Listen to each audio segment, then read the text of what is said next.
Pinupuri ka namin, O Diyos, Ama, Anak, at Espiritu Santo.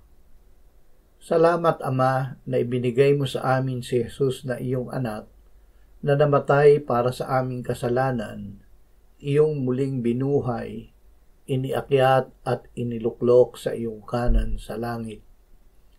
Salamat na ibinigay mo sa amin ang iyong banal na Espiritu, at sa pamamagitan niya ay ibinuhos mo ang iyong pag-ibig sa aming puso.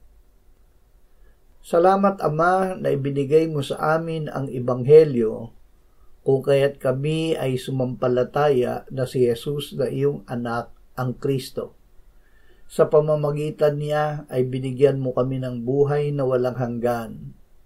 Salamat sa salita ng pananampalataya na inilagak mo sa aming puso. Gawin mo na ito ay lagi naming isabibig at sa paraang ito ay lagi ka naming maluwalhati. Amen.